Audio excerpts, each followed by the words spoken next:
Ayan, isang mapagpalang gabi sa inyong lahat, mga kaibigan ng brother and sister. Nandito tayo sa Kisaw. Ito'y sakop ng Pililla, Rizal. Ayan. Pupuntahan natin dito yung may gagamot o albularyo, si Sister Minel. Siya yung ating ibablog ngayon. Paano siya ang gagamot at makapagpapagaling ng kanyang mga pasyente, katulad ng aking biyanan, kapatid at kapatid. At dito yung aking biyanan ay gumaling. Bali ang biyanan ko ay 3 buwang hindi nakapagsasalita at tiningnan na rin ng mga iba-ibang manggagamot sa Manila pero hindi gumaling. At pag uwi dito, tinry natin dito kay Sister Minel. Siya naman gumaling sa awa ng Diyos. Ayan, siya hinihintay natin.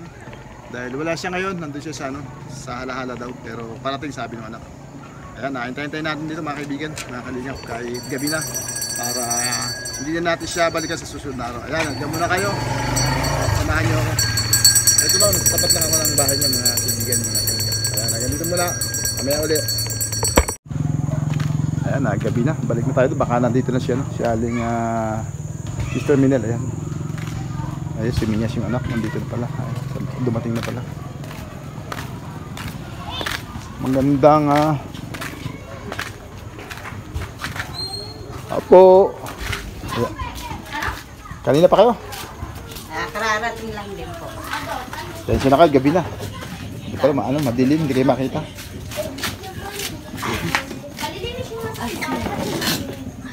Ayan, nandito po tayo sa Kisaw, sa bahay ni aling Sister Minel. Ayan. Dito po tayo nagpapagamot sa ating ate, pamangkin at ganoon din sa biyanan ko. Binalikan natin siya para magkaroon tayo ng idea sa kanyang sa kanya panggagamot kung paano siya. Ayan, Sister, yung bang panggagamot mo matagal na? Simula po nung nawala ang tatay ko. Parang silalim din o paano? Ano po kasi, nawala po ang tatay ko. Hindi ko po, anong taon niyang pa? Ibig sabihin, manggagamot din siya? Nanay ko po manggagamot. Pero nung nawala po ang tatay ko, na karamdam na po ako na kakaiba. Kasi po, nung time na nawala ang tatay ko, sabi ko po sa nanay ko, Nay, huwag din yung iimbalsam ang tatay. Babalik ang tatay. Antayin nyo nga ako ang 24 oras, babalik ang tatay. Hindi po nila ako pinaniwalaan. Namatay po tatay ko ng 1:00 ng gabi. 10:00 na po ng umaga, yung katawan niya, malambot pa po. Parang buhay pa. Opo. Di sinasabi ko po, nanay ko tulala. Sinasabi ko po sa mga kapatid ko. Kasi nakakumpine din po yung anak ng babae. Naniniwala po kung dapat 24 hours bago ang imbalsam. Kaya nga, babalik po yung spirit kaluluwa. yung po nakakumpine din po yung anak ng babae. Sabi ko sa kanila, huwag niyong pakikialaman ng katawan, babalik yan. Marami nga po ang dumalaw doon na nagtataka bakit daw po ganung oras na ay malambot pa ang katawan. Hindi po nila ako pinansin. Naimbalsam mo na si tatay mo. Pag alis ko po, inimbalsam na po nila ang tatay ko. Kaya nag-iiyak po ako doon. Sabi ko sa kanila, bakit nyo pinakailaman? Sinabi ko sa inyo, babalik yan. Hindi, nung time po yun, hindi na po ako para nakikita na po ako nakikita na po ako mga hindi pagkaraniwan. Nakakaano na po ako ng batang maliit. Ito pong paggagamot ko pong ito, dinaan po ako sa panaginip.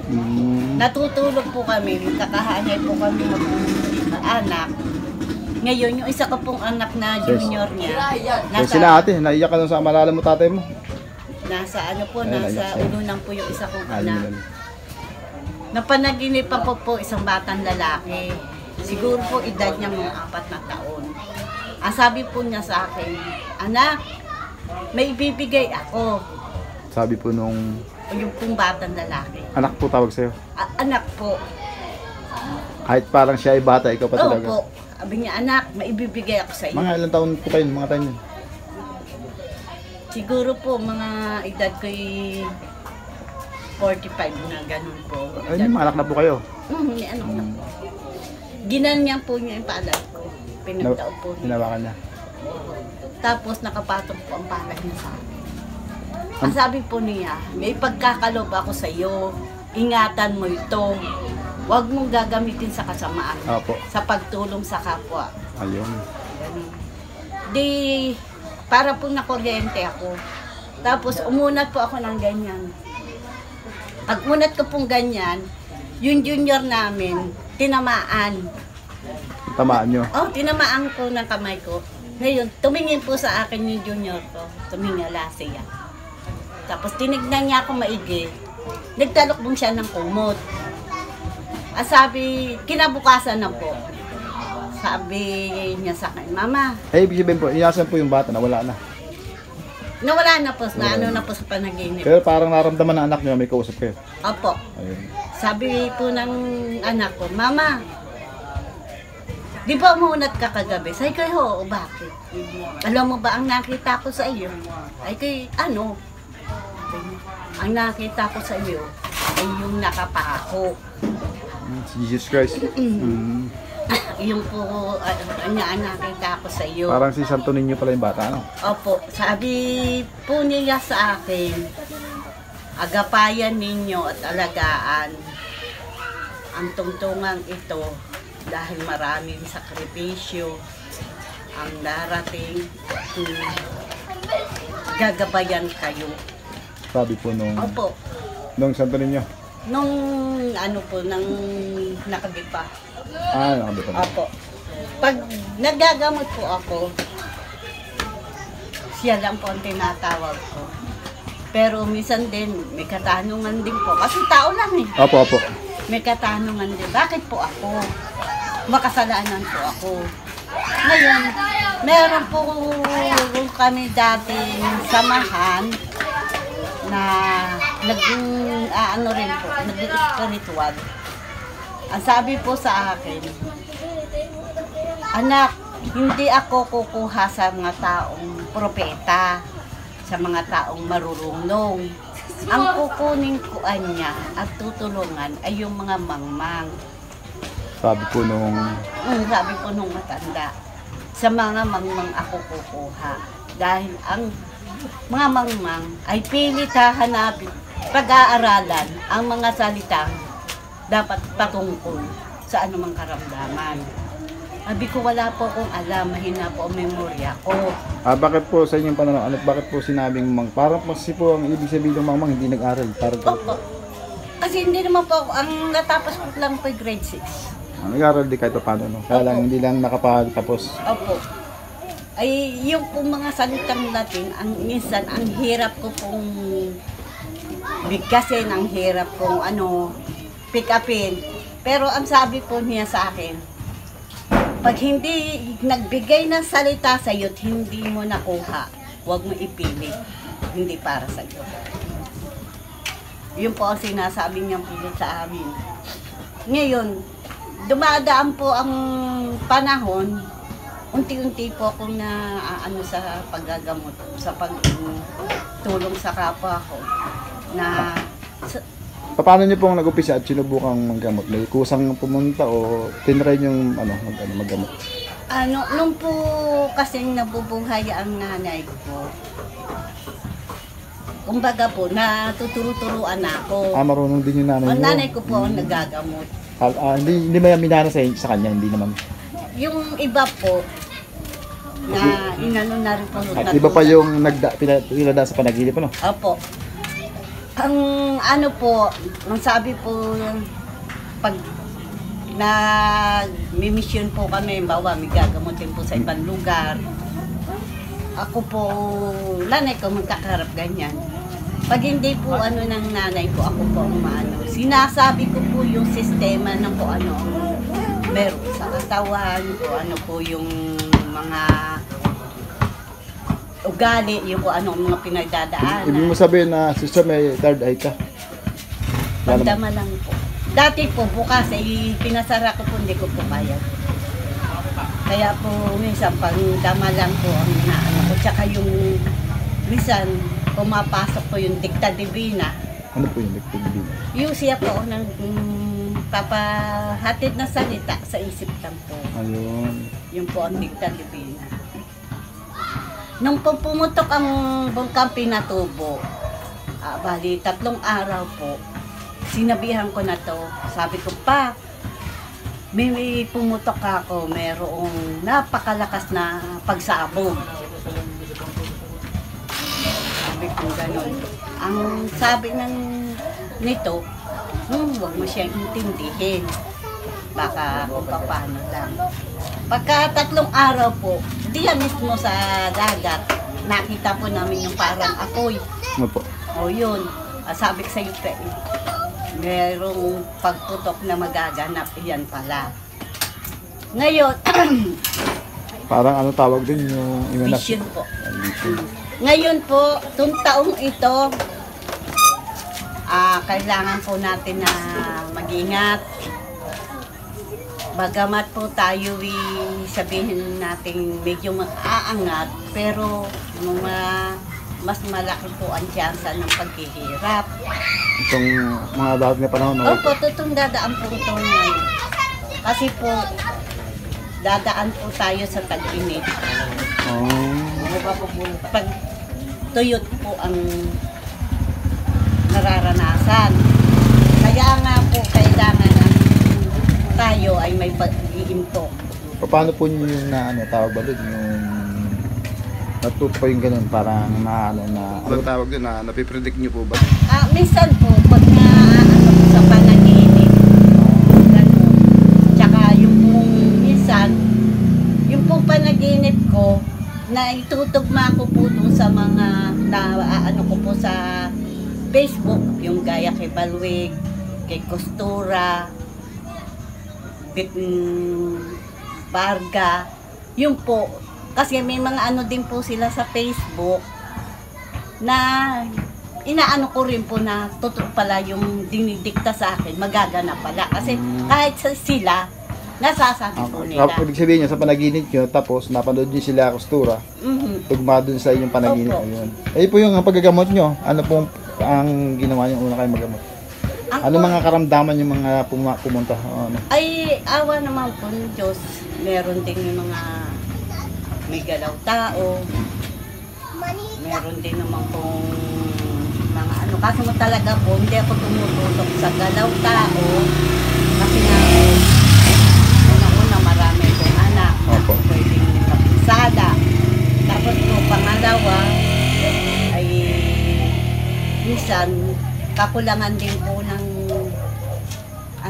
financial na para po yung, kasi po pag gumagamot ka ng ganyan, maraming pong tukso. Yung iba po, may lumalapit na rin po sa akin. Yung iba po, gusto magpahilot. Opo. Pag hihipuan ko po ng pulso, buntis ka. Kaya nga po ako magpapahilot ko sa akin pupunta. Ano yung masama yun, di ba? Opo. Tapos meron naman po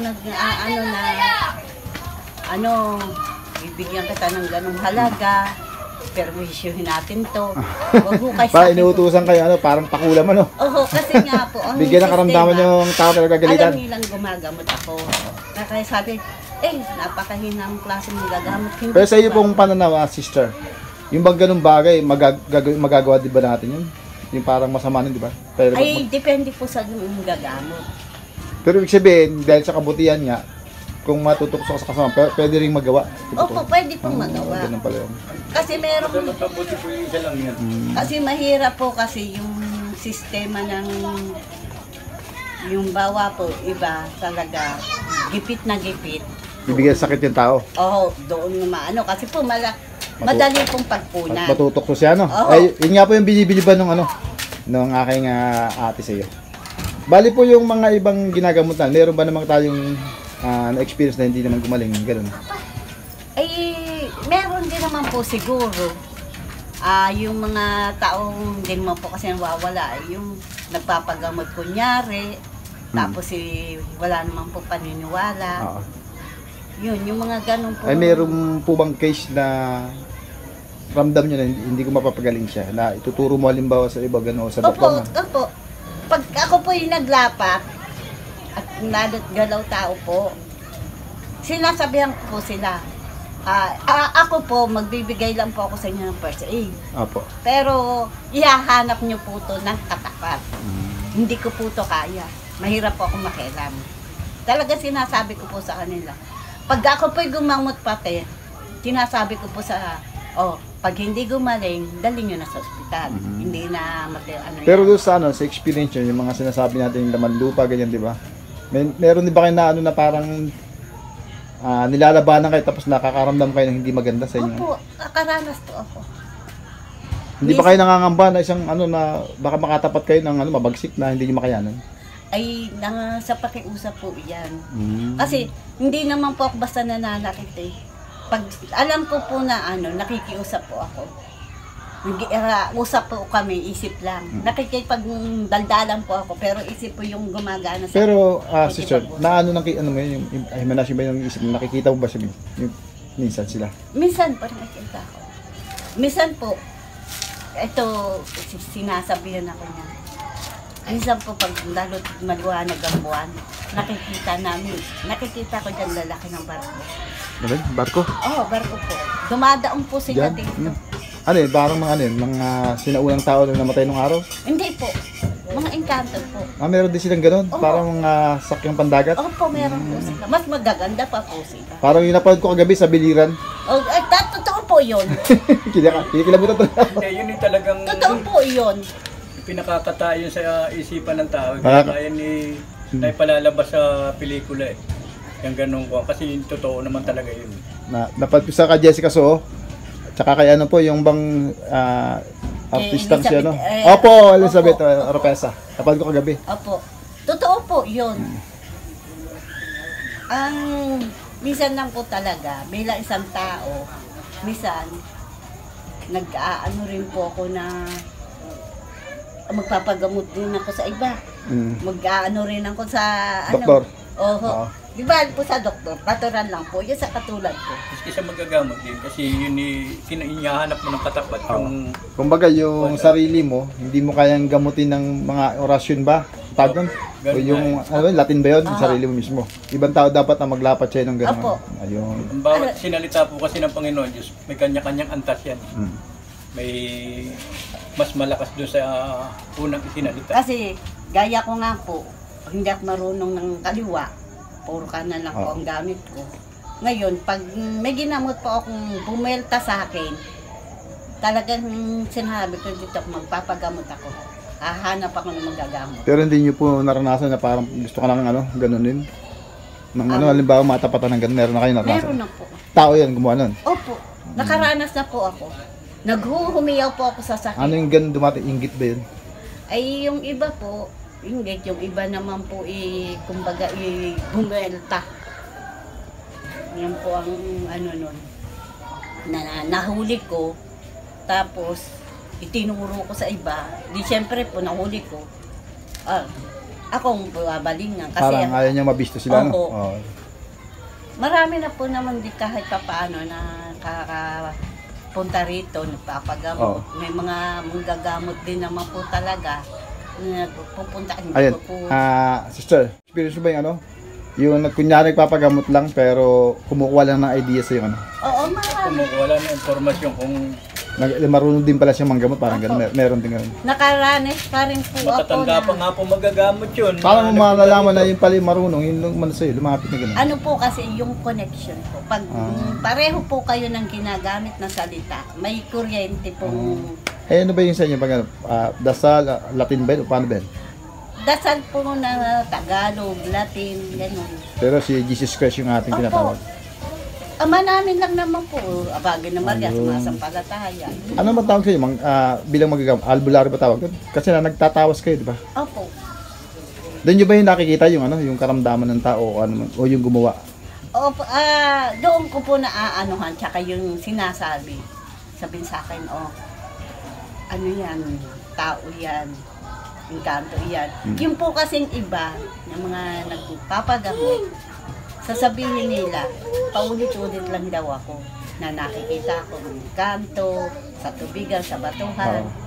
Kasi yun naman po talaga ang lumilitaw. Oo. Pero pag nakita ko naman po sa isang tao na may karamdaman, kaya sinasabi ko, mataas po cholesterol nyo, maano po ang puso ninyo, magpa-check up kayo. Ako naman ay naniniwala sa yung panggabi. Isa rin akong witness na talaga naman ikaw ay nakapagpapagaling at hindi ka pati yung isa sa binibiliban natin sa inyo, ng ate ko, na hindi kayo tumitingin sa pera, ang inyong paggagamot ay sa pagtulong. Kasi kung sa pera, pwede mo akong pabalik-balikin o kaya maningil ka ng anong presyong gusto mo, di ba? Eh hindi ganoon kasi pali sa totoo po kung sino makapanood dito, ako po magpapatuto na siya po ay parehas kasi po sa totoo lang kung gusto niya ng pera, yung mga medyo sabi natin ang karamdaman ay maluba, pwede niya po yung presyo pero sa totoo si bibistuin ko na. Naglalaba po yung minsan para sa pangangailangan nila. Kaya paano nating masasabing siya gumagawa ng pera o ano pa man ay bakit ka pa makikipaglabahan, di ba, brother? Kung kaya mo namang gawin din sa Labat plancha po ang trabaho. di ba, nung nakaraan, pinuntahan ka namin sa Jazz Eskwelahan ba yun? Nung pumunta kami ng kapatid ko. Apo. Isa po sa hinahangaan sa'yo ng ate ko yan, yung iyang panggagamot mo, makatulong sa kapwa, nang walang katapat na halaga kung magkano lang yung kusang loob nyo, kaya nyo, Apo. tinatanggap nyo, pero walang sinasabing tokahan kita. Ito, paggamot sa ganito. Yung nasa puso ng tao, yun lang. Kaya talagang napakalaking bagay yung paggagamot nyo. Ay, nakakatulong kayo sa mga taong walang kakayanan na akala natin mapapagaling tayo ng hospital, di ba? Na hindi natin alam mapapasama kasi nga galaw ng... Totoo nga po yung sinasabi niya na ba't maglalaba pa ito kung Opo. pwedeng pirahin yung tao. Totoo po kasi ako nga po yung pinakang yung sabihin natin Witness. kasi ako mismo nagsadya sa kanya napuntahan doon at dala hindi na't magpapagamot ka. O baka tupad pa yata nung time na tupad yung para mo maglilinis. Iba po yung tupad sa... Nakasama ba kayo doon? Sige na. Hindi po ako nakasama. Ano po kasi ito 4-piece. Sa 4-piece. Opo. Ay, nasa level 3 na raw po ako. Kaya kami alanganin na matatag. Pero ate, sister, wala bang sa sarili mo na, hihinto mo na yung paggagamot? Wala nga sa isip mo minsan? Ano po ito pinangako ko po ito. Kasi yung nga po pagtanggap ko ng Kamay niya. Ni pala yun, ni Santo Niño, no? Oo, sinabi niya, tanggapin ko. Sumagot po ako. Kaya po minsan kami nito, sinabi ko, hindi ako sa inyo nakapirma. Hindi ako sa inyo, wala akong pinirmahan sa inyo, pero ang pirmahan ko nasa taas. Yun Pero ang aking- pagdating ng panahon, pag tayo po tumanda, ano po man, siyempre lahat po tayo pwedeng mawala, di ba po? Hiram lang yung ating buhay dito. Meron ba kayong plano sa isa yung anak, ibigay niya yan, kaalaman niya? Ay, depende po dun sa... May nakikita na ba kayong susunod sa inyo Ay, Kaya pa. meron nang po ko nakikita, pero... Hindi pa panahon. Opo, hanggat maaari. Yung mga dasal nga po nasa akin, hindi ako basta nagbibigay sa mga anak ko. Hindi po ako... Kung nabibigay lang sa kanila, yung pandepensa sa kanilang sarili. Saan man kayo makarating, bigkasin lang yan, nasa mabuti kayo. At saka yung mga magagamot albular yata hindi yan yung mayaman tao dyan. Eh, sa akin naman po, walang problema na ako hindi yumaman. Ang akin na po, makaraos kami at yung dalawa kong mag-aaral ay taguyod ko ng maayos ang kanila pag-aaral. Yun lang naman po sa akin. Maaaring may yumaman po dyan, yung mga gumagamit na masama talaga rin sa kanya isinalita. Katulad ng napag-usapan na kanina na may pumunta, gusto salbahin isang tao at tinatapatan siya ng presyo, di ba? Yung gano'n, siyempre, magkakapera ka doon kasi inaalo ka niya kung magkano halimbawa gusto mo, pero bigyan mo ng karamdaman o kaya kitilid mo yung buhay, parang gano'n. Ay, ayun Ganun nga naman po talaga ang nangyayari. Yung pamangkin nga po niya ngayon nag-text. Ngayon lang nag-text. Tinatanong kung marunong daw ako magbarang. Oy. Sayang lang pala yung panggagamot mo na tungkol sa Diyos kung isang beses gagawin mo yun, Ay talagang mali po yun. Isang pagkakamali lang po. Talagang kahit anong laki ng pag-sakripisyo mo, ng hirap mo. Isang pagkakamali At lang. saka pagbabayaran natin sa kabilang buhay, Talaga. kung gagawin natin yan. Ayan, kaya po nakakabilib yung paggagamot mo, sister. Yan isang mission sa sarili mo na ibinigay ng Panginoon Diyos, gagamitin mo sama-sama. hindi na maganda eh. Pero pasensya na kita kung na-vlog pa kita, no? Wala naman po problema. Baka may gusto kang panawagan sa mga gustong magpatin. Message sa'yo kung gusto mo. Ay, wala na po. Ayan, ako na lang kung wala. Ayan, kung sino po mga nais dyan na makapanto at meron kayong nararamdaman na sa tingin nyo galaw na hindi natin nakikita. Pero ito yung mga pangkaraniwang sakit natin tao na meron din kayo nagagawa, no? Awa naman po na. Basta yung galaw ng tayo lang ayaw nyo, no? Opo. Ayan, yung mga elemento dyan na hindi natin nakikita. Pwede kayo magsadya dito sa, sa Kisaw. At ako na mismo magpapatuto sa inyo na talagang siya gumagamot siya nang wala pong katapat na presyo o mamera man sa kapwa. Ang kanya ipagtulong. Kaya nga po tayo bumalik dito at para bahagi sa atin yung kanyang natutunan o kanyang panggagamot. Kaya nagsadya po tayo dito. Maraming salamat, sister. Limutan ko na. Minel ba? Minel? Minel. Sa iyong pagpapaunak, gabi na, na-istorbo ko kayo dito. Imbis na nagpapahinga na kayo. Hindi pa naman po. Maaga pa. Meron ako diyang dala sa iyo na pinabibigay ng na taong natutuwa sa iyo na natutuwa at bumibilib sa iyo estilo ng iyong paggagamot na hindi ka tumitingin sa pera. Yang sa iyo ay makatulong sa kapwa na kapos sa buhay. Ay kunin ko muna Yan. Marami pong salamat sa nagpapasko po. Ayan, meron pa tayong kasunod na kasi natutuwa si ate ko sa iyo. Yan, di ba madalas kami magpagamot dito? Madalas ako talaga nagdadala, di ba? Sa kapatid ko para patingnan yung aking bayaw o ate. Ay, kumusta na po pala sila? Sa ngayon wala akong sa tungkol sa karamdaman, parang wala yata ngayon. Ayan. Tapos, meron siyang pinaabot sa iyo. Kung nagme-maintenance, pambili mo na lang. Okay, pang grocery o tawag dito. Ibili mo ng pang dyan.